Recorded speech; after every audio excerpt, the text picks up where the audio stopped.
जी, hello दोस्तों, मैं हूं कमर चीमा। उम्मीद है आप लोग ठीक होंगे। दोस्तों, जिस तरह कि आप देख रहे हैं, मेरे साथ मौजूद हैं साजिद तार साहब। तार साहब, सबसे पहले तो आपके वक्त का बहुत शुक्रिया sir. My pleasure, thank you so much. तार साहब, पहली बात आपसे ये करनी है कि शुक्र है कि सीज़ फायर हो गया, मामलात जो हैं वो अच्छे हो गए। और हमने ये भी देखा कि अमेरिका ने बड़ा कंस्ट्रक्टिव रोल अदा किया है। आपकी लीडरशिप, डोनाल्ड ट्रंप ने आज से 3 दिन 4 दिन पहले जेडी वैंस कह रहे थे कि we have none of this is none of our business what's going on in South Asia. लेकिन 3 दिन बाद ही पांसा पलट गया और अमेरिका ने बैक चैनल टॉक्स पाकिस्तान और भारत की करवा दी। तारड़ साहब, क्या देखते हैं, क्या सिचुएशन बनी, क्या खोया, क्या पाया? What do you make of this, Tarar साहब? चीमा साहब, मैं आज क्वेश्चन करना चाहूंगा लोगों से, खासकर जिनके आंखों में खून उतरा हुआ था और आज भी उतरा हुआ है। आज भी उतरा हुआ है। नफरतें अगले लेवल पर पहुंच चुकी हैं चीमा साहब। नफरतें अगले लेवल पर पहुंच चुकी हैं। मैं आज पूछना चाहूंगा लोगों से, जरा 1 मिनट में अपने पांव जरा डाल के देखें। एक एक सोल्जर है, मैं देखा है चीमा साहब, मुझे पता है, आंध्र प्रदेश से अग्निवीर मुराली उसका नाम है। आंध्र प्रदेश से 23 साल उम्र उसकी, 23 साल उम्र। चीमा साहब, मैंने रिसर्च की, नवंबर 2022 में उसने आर्मी ज्वाइन की है। 23 साल उम्र है। 851 लाइट रेजिमेंट नॉर्दर्न कमांड से उसका तल्लक था। काली ठंडा जगह का नाम है, उत्तर प्रदेश से, जहां से काली ठंडा ट्राइब का नाम है। 2 बजे वो मरा है। 9 बजे उसकी मां को कॉल आई है, तो उन्होंने कहा है अपने इस लड़के के बाप से बात करो, जिसका नाम है श्री राम नायक। और उसके अल्फाज ये थे कि वो हमारा वाहिद सहारा था और आज हम यतीम हो चुके हैं। तारड़ साहब, इसकी बात कर रहे हैं? इसकी बिल्कुल इसकी बात करना चाहिए, बिल्कुल इसकी बात। 23 साल हो गए चीमा साहब। अब उसमें मैं आगे बात करना चाहूंगा। आज उस बंदे से पूछना चाहूंगा कि कौन जीता, जंग कौन जीता है। मैं पूछना चाहूंगा, सैयद आदिल हुसैन शहीद है, जिसने टेररिस्टों की गन पकड़ने की कोशिश की थी कश्मीर में और वो मारा गया था। आज उसकी मां से पूछा जाए कि जंग कौन जीता है, आज उससे पूछा जाए। इर्तजा अब्बास तूरी मुजफ्फराबाद में 7 साल का बच्चा है, मुजफ्फराबाद में मारा गया। उसके बाप का नाम लेफ्टिनेंट कर्नल जहीर अब्बास तूरी है। उससे पूछा जाए, 7 साल का बच्चा, जंग कौन जीता है, कौन हारा है। आज हमानी चीख चीख के कह रही है, जिसका हस्बैंड जो है, जिसके लिए नाम संधूर रखा गया है चीमा साहब। और अर्ज करना चाहूं, आपने कहा जी जंग बंद हो चुकी है, कहां बंद हुई है। दूसरी साइड का बयानिया यह है, संधूर जो है वो अनलिमिटेड पीरियड के लिए जारी रहेगा।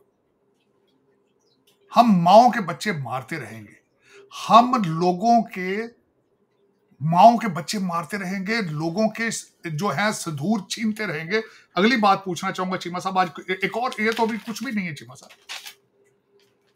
चीमा साहब, 12 साल के बच्चे हैं, पुंछ में मारे गए हैं। जारा और जोनिया उनका नाम है। बाप रईस खान है, वो अस्पताल में। 2 बच्चे मारे जा चुके, दोनों ट्वेन है चीमा साहब। अगर कल आप रईस खान से पूछेंगे कि जंग कौन जीता था, पूछेंगे उससे? चलें, ठीक है चीमा साहब। दर हकीकत मेरा जाती तौर पे, ना तो मैं टिकटॉक या यूट्यूब से, बिल्कुल यही बच्चे चीमा साहब, ना मेरा टिकटॉक कारोबार है, ना मेरा सियासत से कोई तल्लक है, ना मैंने कोई इलेक्शन लड़ना है। मेरा कसूर आज बोलना सिर्फ ये है कि मैं पॉलिटिकल साइंस और हिस्ट्री का स्टूडेंट हूं। और मैं नॉट ओनली, मैं थर्ड फोर्थ जनरेशन वकील हूं। वकीलों का काम होता है सोसाइटी की दर्द को समझना चीमा साहब। जर्नलिज्म में और वकालत में बहुत थोड़ा सा फर्क होता है।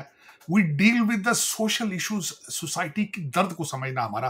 तलाकें, झगड़े, कैदें, फांसियां हम डील करते हैं, मेरा सब्जेक्ट मैटर है। मैं इसीलिए आज इसकी भी बात कर रहा हूं।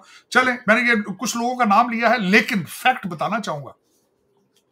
देखने वाले जितनी मर्जी गालियां दे लें, आई डोंट माइंड। देखें, जब ये मैंने कई दफा कहा था, ये इस ट्रेड का या इस चीज का जब आप सोशल मीडिया बोलते हैं, उसकी आउटकम है। अल्टीमेटली आप हर किसी को खुश तो नहीं कर सकते ना वो हो सकते हैं कुछ ने गालियां देनी है, बेतुकी दे रही हैं, लेकिन उनसे एक गुजारिश ये करूंगा कि मैं जो भी चीजें बोलता हूं वेरीफाइड होती हैं, मैं कहीं से अच्छे सोर्स से देखता हूं।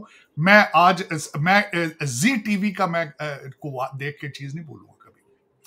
अब हुआ क्या है, सबसे पहले जो मैं दुख के साथ कहूंगा, आज भी कह रहा हूं कि मेरा प्यार भारत के लिए भी उतना ही है, मेरा उतना ही प्यार पाकिस्तान के लिए है, मेरा उतना ही प्यार अमेरिका के लिए है।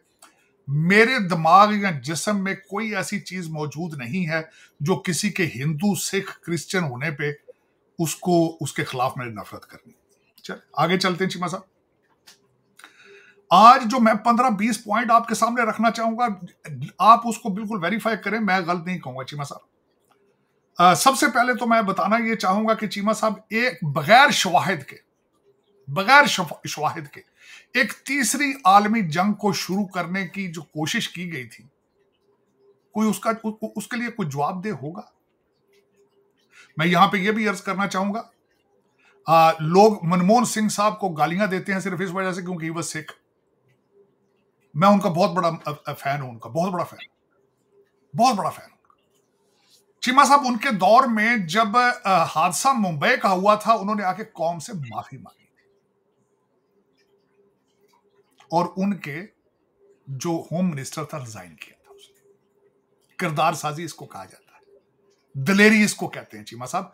कौम के सामने आके अपनी गलती को तस्लीम करना। मैं हमेशा कहता हूं कि कुरेक्शन शुरू ही एडमिशन से होती है, एडमिट किया जाए। आज लोग मनमोहन सिंह को पसंद नहीं करते, मैं बहुत पसंद करता हूं उनको। मैंने जाती एक्सपीरियंस है मेरे, मैंने डील की थी, डीलें उनको मैं देखता रहा हूं। ही वाज अ लेजेंड और मैं समझता हूं कि उनके बहुत ज्यादा एहसान है भारत के ऊपर। उसके बाद मैं दूसरा अपने देखने वालों को कहूंगा कि मीडिया की अकाउंटेबिलिटी किस तरह करोगे भाई। जिन्होंने एक जी टीवी ने इस्लामाबाद पे कब्जा कर लिया, आज तक ने कराची पे कब्जा कर लिया और चीख चीख के कहते रहे हमें फलां का सर चाहिए, फलां तबाह हो गया, फलां तबाह हो गया। फिर आज मैं एक और नरेटिव बताना चाहूंगा। अब नरेटिव ये कहा जा रहा है चीमा साहब कि पाकिस्तान ने जाके अमेरिका के कदमों में पड़ गया था, तड़प रहा था कि हम मर गए, हमें बचाओ। उस पर थोड़ी सी रिसर्च करें। चीमा साहब कहते हैं आखिरी मिसाइल कहां से शूट हुआ है। अल्टीमेटली डरा तो वही था ना जिस ऊपर हैंड तो उसी का था, जिसका आखिरी मिसाइल पाकिस्तान का था। नंबर 1। आगे चलते हैं। फिर कहा जा रहा है कि उन्होंने एटम की धमकी दी थी, एटम की तरफ जा रहे थे, घबरा गए थे, जिस पे मैंने रिसर्च की है अपनी कि टर्निंग पॉइंट तब आया था जब S-400 की एक बैटरी उड़ा दी गई।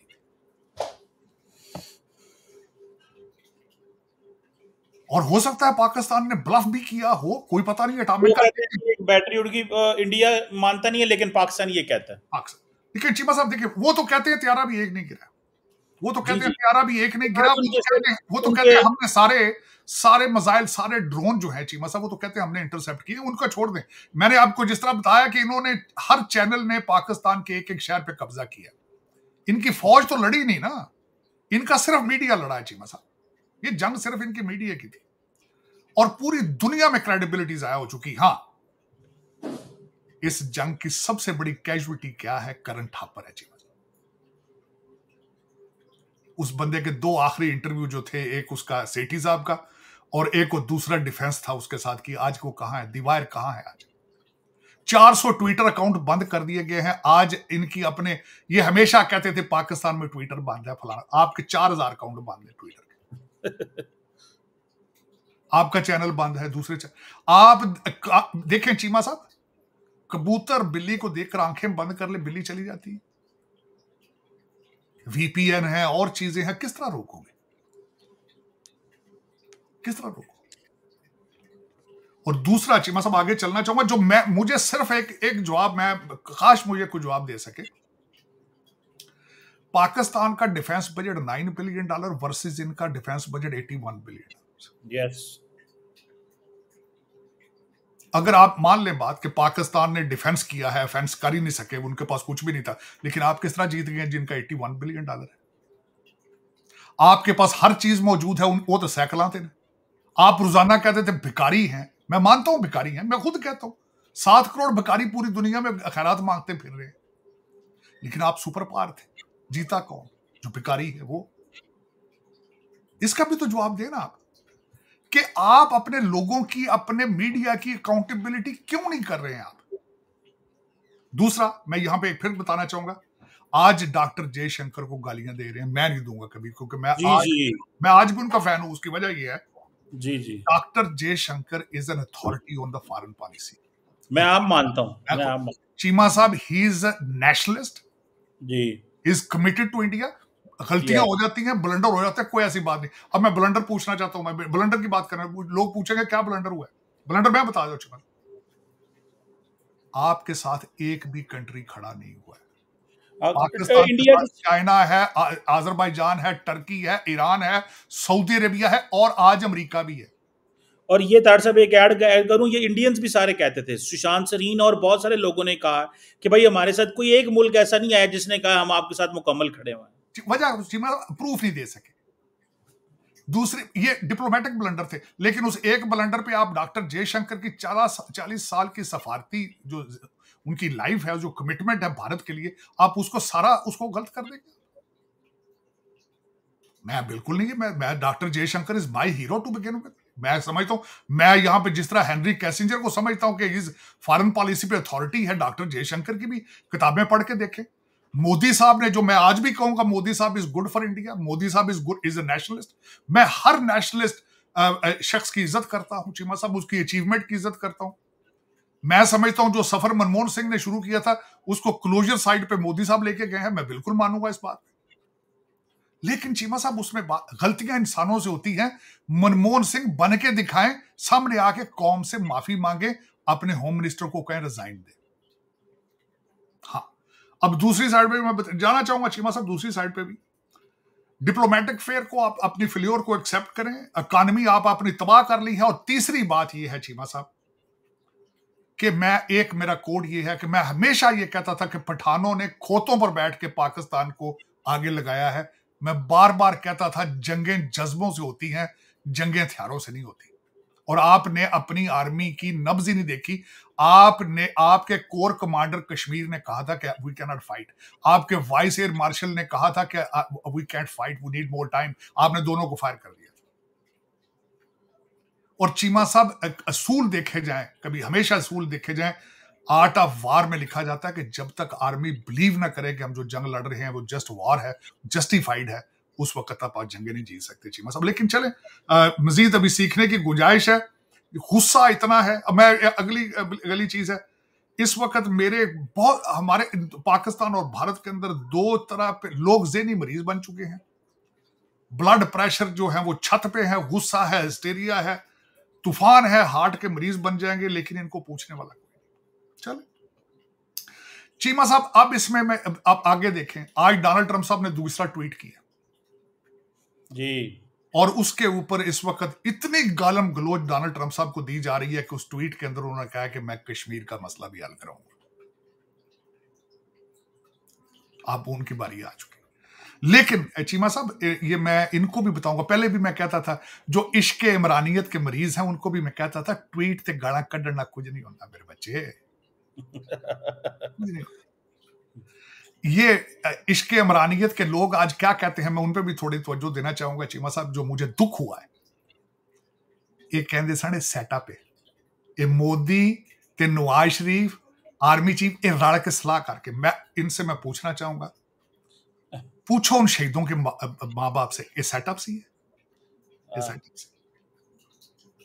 अर्तजा अब्बास तूरी का जो बच्चा मरिया, ये सेटअप सी है चीमा साहब। लेकिन कुछ शर्मो हया कोई नहीं है चीमा साहब।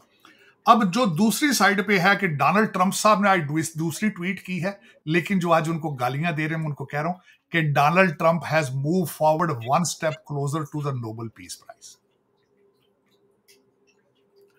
और तीसरी बात उसमें चीमा साहब इस वक्त यह है कि दूसरा सबसे बड़ा लूजर इजराइल है इसमें चीमा साहब। आके बैठा रहा है भारत के अंदर, अपने ड्रोन को, मिसाइल्स को खुद ऑपरेट करता रहा है। अब दुनिया के नक्शे फ्यूचर में तब्दील होंगे। उसकी वजह यह है कि अब ड्रोन और मिसाइल गुजरांवाला में बने। वो चुक के लै गए जे मिसाइल ते ड्रोन सारे गुजराले दे बट ते कश्मीरी हुण उत्थों बनणगे। ये $150 टीमू ते विकणगे जे तुहाडे ड्रोन है हुण इजराइल दे। चीमा साहब मैं बताना ये चाहूंगा, इस पे कई खबरें भी कई सामने आई हैं। मैंने सुना है कि गुजरांवाला का एक ह्यूज, आपका डिस्ट्रिक्ट गुजरांवाला है, बड़ा इंटेलेक्ट है वहां पे, उनकी सुना है पाकिस्तान को एटॉमिक पावर बनाने में भी बड़ा रोल है। कहते हैं खराद मशीनों पे बनती रही हैं कई चीजें आपके एटॉमिक एनर्जी की। अब लेकिन आगे अब जो वो उठा के लोग ले गए हैं, जहां पे आपके पंखे और एयर कंडीशन बनते हैं, वहां पे अब ये ड्रोन भी बनेंगे।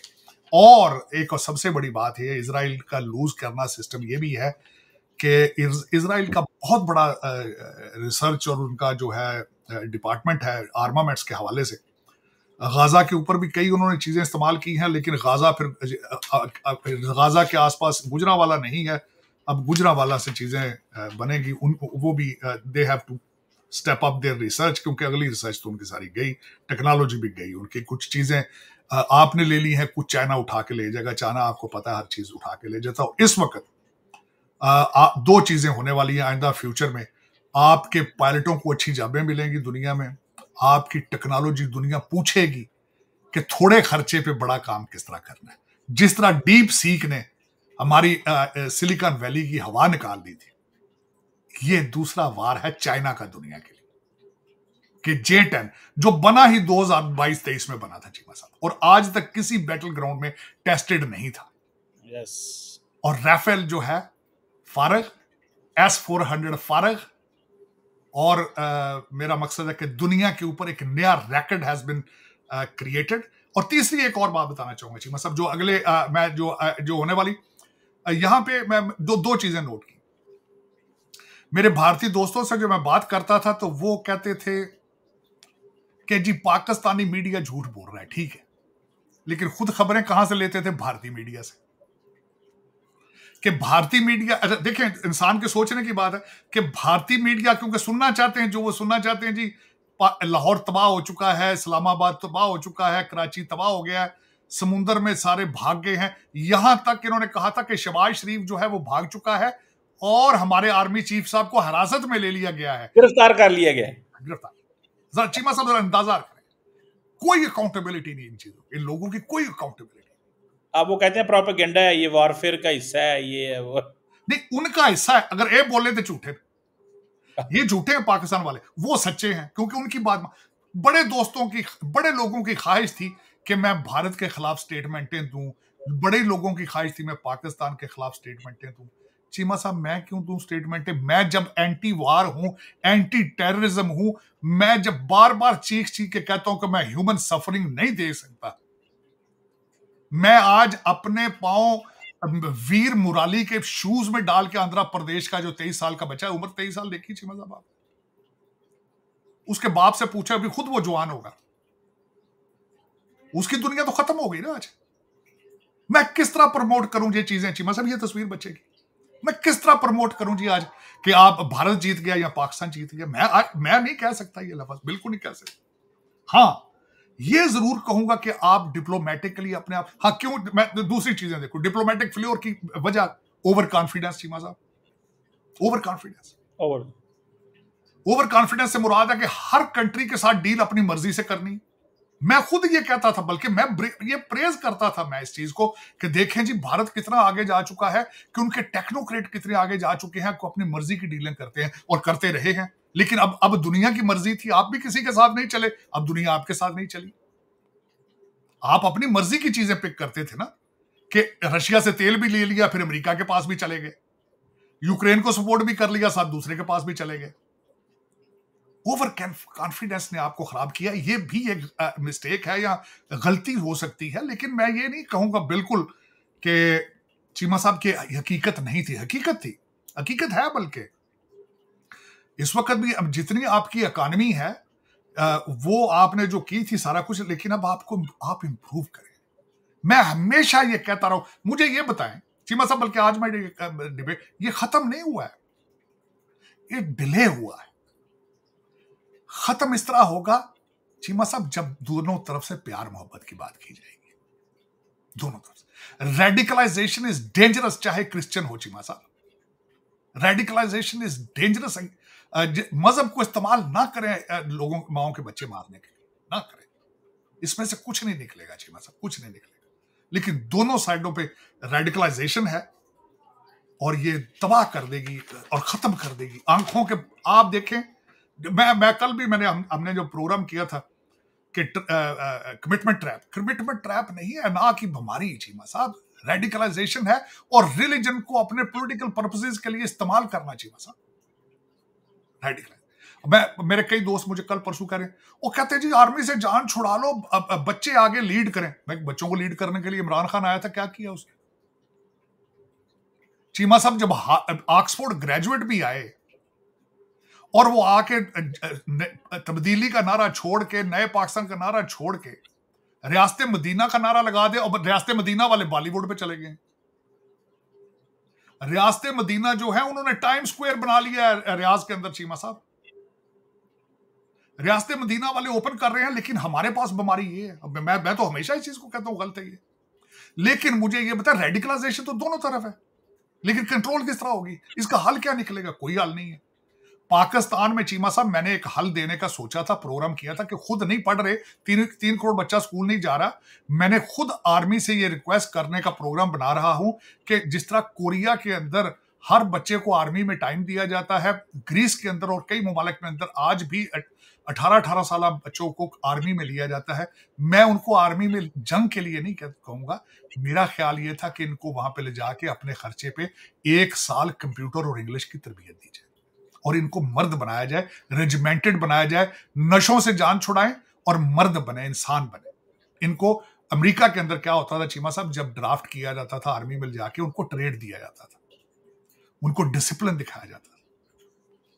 तो मेरी भी एक ख्वाहिश है कि पाकिस्तान में ये कहूं, आर्मी को कहूं कि ये बच्चों को 18-18 साल को 1-1 साल 2-2 साल की ट्रेनिंग लाजमी करें, ताकि आप उनको एक कंट्रोल्ड सिस्टम के अंदर आप उनको कंप्यूटर और इंग्लिश सिखा सकें, या प्लम्बिंग सिखाएं, हीटिंग एयर कंडीशनिंग सिखाएं, ट्रेड दें उनको, ताकि नशों से जान छूटे और ये हमारे मुर्शिद पाक जैसे लोग आकर उनको हाईजैक ना कर लें और उनको तालिबान ना बनाएं।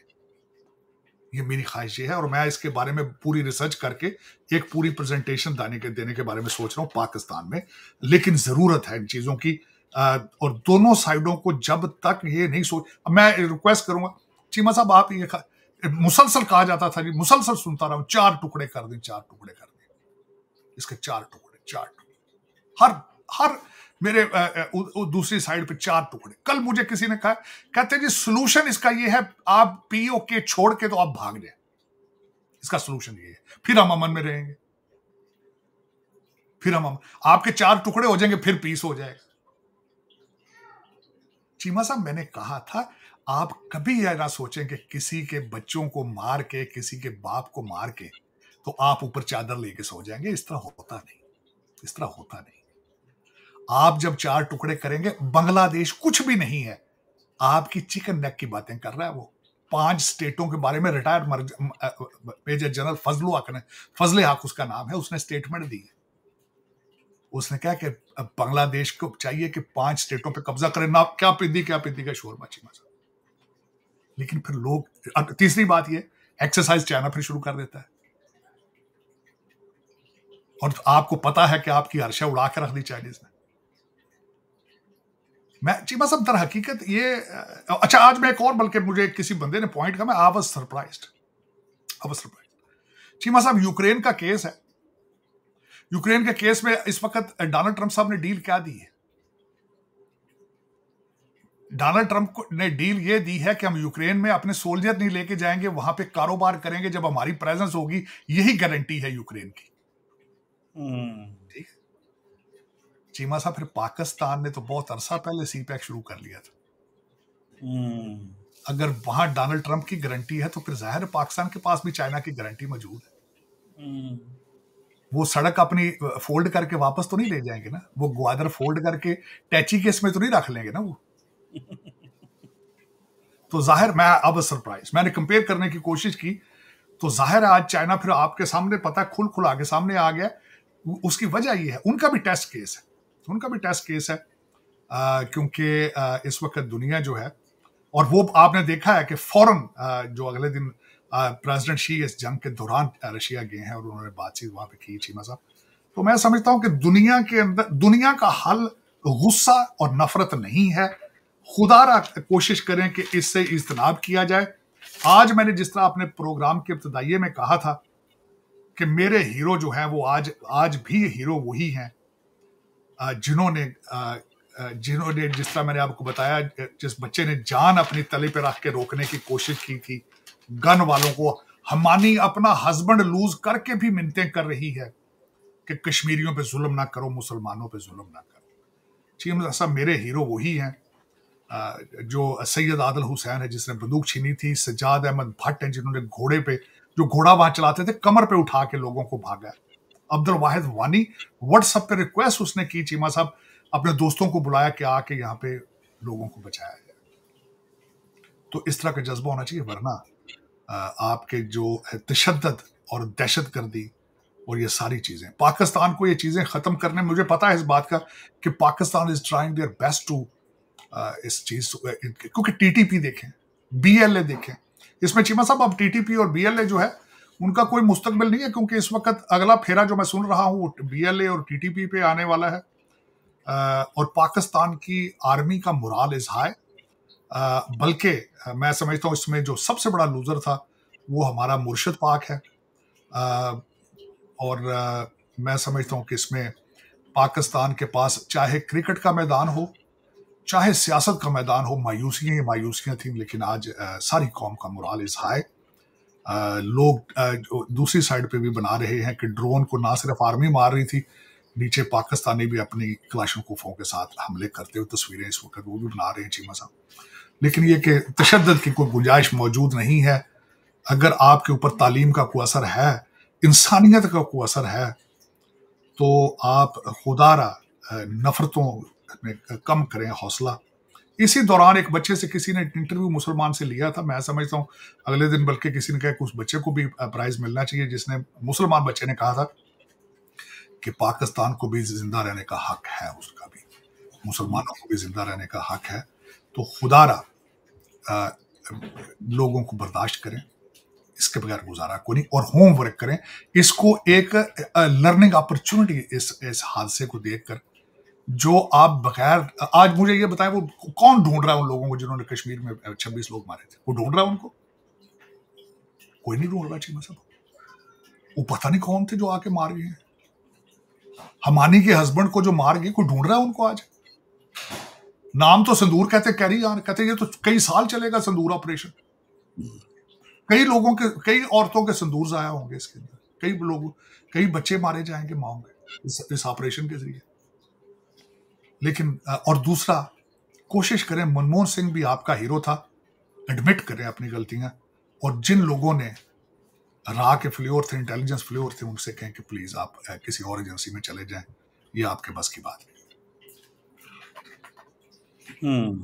सो बिल्कुल सही होगा ताड़ साहब, लेकिन अब सुना डीजीएमओ बात करने जा रहे हैं दोनों मुल्कों के, इस महीने जी, और दोनों मुल्कों के। और ताड़ साहब, ये जो अमेरिका कह रहा है कि हम सपोर्ट करेंगे कश्मीर में, आप अगर बात करना चाहें, और साथ में यही कहा है मैं कारोबार भी करना आपको चाहता हूँ, आपको क्या लगता है वार्न कर रहे हैं कि अगर बात नहीं करोगे तो कारोबार भी मुतासर हो सकता है? क्योंकि at the end of the day जब अमेरिकी सदर बोल रहा होता है, वो कई लोग कहते थे जी वो जी सीज फायर नहीं चलेगा। मैं कह जी सीज फायर चलेगा, ये ट्रंप ने करवाया। ट्रंप की अमेरिका की लिवरेज है इंडिया के ऊपर बहुत सारी, 192 अरब डॉलर की ट्रेड है। इंडिया ऐसे नहीं कर सकता कि मान के तो चला जाए, या पाकिस्तान तो बिल्कुल ही ऐसे नहीं कर सकता, हम तो बहुत कमज़ोर हैं एज कम्पेयर टू इंडिया। तो आपको क्या लगता है कि कश्मीर पे बात हो सकती है? क्योंकि पाकिस्तान ही कह रहे हैं कश्मीर इशू जिंदा हो गया, और अब कश्मीर इशू जो है वो दोबारा एक इशू बन चुका है, और अमेरिका को भी पता है, दुनिया को भी पता लग रहा है। तो आपको क्या लगता है, व्हाट वुड यू से ऑन दिस, के रास्ता बन पड़ा कश्मीर इशू पे, या कि कश्मीर का इशू बिल्कुल फ्रंट पे आ चुका है, बल्कि जाफर एक्सप्रेस का इशू आगे आ चुका है। पाकिस्तानी अथॉरिटीज अब ख्वाहिश जाहिर कर रही है कि वो जाफर एक्सप्रेस के भी प्रूफ्स जो हैं, वो जो उनके सैटेलाइट फोन की कम्युनिकेशन थी, वो दुनिया के सामने रखेंगे। लेकिन इस वक्त होगा क्या, जो मैं मुस्तकबिल में देख रहा हूँ, शार्ट लेवल पे प्रेशर क्रिएट किया जाएगा वॉशिंगटन डीसी में, डोनाल्ड ट्रंप के ऊपर प्रेशर क्रिएट किया जाएगा कि किसी तरीके से step away from this statement Kashmir, या इसको पोस्टपोन कर दें या बैक बर्नर पर रख देंगे, प्रेशर क्रिएट हो जाएगा। लेकिन सामने आ चुकी हैं चीजें चीमा साहब। फॉर द मोमेंट डैमेज जो होना था वो हो चुका है। 6 साल चीमा साहब, मैं हमेशा एक मिसाल देता रहा हूं, डायलॉग बंद नहीं होना चाहिए, ये अमेरिकन डिप्लोमेसी का हिस्सा है। हालते जंग में भी चाइना के साथ जो है वो ये डायलॉग जारी रखते थे। उसकी वजह ये है कि जब डायलॉग करते हैं तो दुश्मन के माइंडसेट का पता चल जाता है, लेकिन इन्होंने डायलॉग बिल्कुल। और दूसरा, जिस तरह मैंने कहा कि ओवर कॉन्फिडेंस, कहते थे जी पाकिस्तान हमारी टक्कर के नहीं, हमने तो उसका नाम भी नहीं लेना, नहीं लेते थे, पाकिस्तान का नाम भी नहीं लेते, ओवर कॉन्फिडेंस था। लेकिन अब जो जिस तरीके से दुनिया ने आपको अबेंडन किया है, आपको बगैर प्रूफ दिए जो आप लाइसेंस चाहते थे, और 4 टुकड़े और 6 टुकड़े करने का लाइसेंस जो आप मांग रहे थे, दुनिया ने नहीं दिया आपको। अब आपको चाहिए कि प्लीज अब प्लान बी पे जाएं, मोहब्बत प्यार के डायलॉग के प्लान पर जाएं। ये बहुत बड़ा एक केस लेसन होगा आगे स्टडी करने के लिए। लेकिन मैं I am very doubtful Cheema साहब कि ये सीज फायर भी ज्यादा अरसा चलेगा, मेरे ख्याल में नहीं चलेगा, क्योंकि इन चीजों को पॉलिटिकल एजेंडे के लिए इस्तेमाल किया जाता है, और वो सियासत तो खत्म नहीं हुई ना वहां पे, सियासत तो खत्म नहीं हुई चीमा साहब। तो वो फिर दोबारा, जब एक आपका एजेंडा हो, 2 किस्म के एजेंडे, कि मुसलमानों के खिलाफ चाहे मस्जिदें गिरा के इलेक्शन जीता जाए, या चाहे वक्फ का किया जाए, चाहे जात बरादरी किया जाए, चाहे कश्मीर पे करके तो इलेक्शन जीता जाए, मेजॉरिटी में से मेजॉरिटी वोटों को लेने के लिए जब जरूरत बना ली जाए कि नहीं, एंटी पाकिस्तान और एंटी मुस्लिम एजेंडा जब तक नहीं करेंगे हम इलेक्शन नहीं जीत पाएंगे। तो जब तक आप वो पॉलिटिकल पॉलिसी चेंज नहीं करेंगे, you can not be able to come to the level. और दूसरा ये बात है कि पाकिस्तानी साइड पे जियाउल हक दौर के अंदर जिहाद का नारा लगाया गया था अफगानिस्तान के लिए, रशिया के लिए। जब तक आप उन चीजों की तरफ आप नहीं जाएंगे, अब देखें चीमा साहब, कतर, दुबई, टर्की, वो भी मुसलमान है। आप उन मॉडल की तरफ नहीं जाएंगे, इकानमी की तरफ नहीं जाएंगे, तालीम की तरफ नहीं जाएंगे। अब सऊदी अरेबिया भी रियलाइज कर रहा है कि we have to come towards trade, और जब ट्रेड और तालीम की जाती है तो जंगों के इम्कानात बहुत कम हो जाते हैं। आपने देखा है कि कतर और सऊदी अरेबिया की बड़ी टसल चली थी, लेकिन वो भी टर्म्स पे आ गए हैं, क्योंकि इकानमी की तरफ वो तवज्जो देते हैं। पाकिस्तान को भी चाहिए कि radicalization is not a solution. अगर आपने टर्की का मॉडल सामने रख ले, मॉडर्न इस्लामिक कंट्री, उसी का मॉडल सामने रख ले। अब रेडिकलाइजेशन का जो तालिबान का मॉडल आप देते हैं, दैट इज नॉट फिजिबल। आपका मुर्शद साहब भी Taliban, he is in love with. आप दूसरा जो आपके पिछले भी आते रहे हैं वो तालिबान स्टाइल की किस्म के, आप देख लें तालिबान के हालात क्या है। Talibanization is not a solution to begin with. आपको चाहिए कि रिलीजन, गवर्नमेंट, ट्रेड, इन चीजों के दरमियान बैलेंस करें। आप कोशिश करें कि बैलेंस करने की कोशिश की जाए। जिस तरह मैंने आपको कहा था कि रेडिकलाइजेशन के हालात ये होते हैं, चीमा साहब, पहले माइनॉरिटीज हिंदुओं सिखों के खिलाफ जाते हैं, वो ना हो, फिर शिया मुसलमान भी ना हो, फिर सुन्नी वाबी चले जाते हैं देवबंदियों। झगड़ा लाजमी करना है, but this is not a right approach to it. तालीम ने इंग्लिश मैथ के बगैर आप अगली सदी के इंग्लिश में ताड़ साहब आप जो बात करते थे, अगले दिन मुझसे किसी ने पूछा, मैंने कहा जी सिर्फ और सिर्फ मैथ, वो आप वाली बात, ये जो जंग है ये मैथ की जंग थी। देखिए ड्रोन्स, जेट्स, बम्बार्डमेंट, ये सिर्फ मैथ ही करता है, पॉलिटिकल साइंस पढ़ने से ही। या एमए पंजाबी कर लेना ना चीमा साहब, तुसी की कर लोगे, एमए फारसी, एमए उर्दू। मैं चीमा साहब आज भी मैं समझता हूं, मैं फैज अहमद फैज से बहुत मुतासर हूं। एलिस फैज उनकी वाइफ थी। मैं जब पंजाब यूनिवर्सिटी में पढ़ता था, उन्होंने पूरा एक इंटरव्यू दिया था। उन्होंने कहा था ये यूनिवर्सिटियों के अंदर लिबरल आर्ट्स की तालीम बंद कर दी जाए, फाइन आर्ट्स क्या पढ़ाएंगे चीमा साहब। इसकी जगह पे वोकेशनल, वो कहती थी हीटिंग, एयर कंडीशनिंग, यहां पे लोगों को मैकेनिक, जर्मनी के अंदर सबसे ज्यादा मैकेनिक, सबसे ज्यादा इंडस्ट्री वहां पे जर्मनी के अंदर। आप देख लें, ईस्ट वेस्ट इकट्ठा हुआ है, कोई उनकी इकोनॉमी को बड़ा शेकअप नहीं हुआ है। उन्हीं टैंकों को मेल्ट करके उन्होंने BMW गाड़ियां बना दी। लेकिन ये जो हमारा, हम देखें, रिलीजन को जो इस्तेमाल किया जाता है ना पोलिटिसाइज करने के लिए, जिस तरीके से ऑक्सफोर्ड ग्रेजुएट एक मुर्शद बन गया है, वो भी एक केस स्टडी है। वो भी नौज बिल्ला कहा जाता है उसको, जेल में वही आ रही है। नौज बिल्ला कहते हैं कि उनकी वाइफ को बशारत आई थी कि स्वावे के अंदर अलकादर यूनिवर्सिटी बनाई जाए।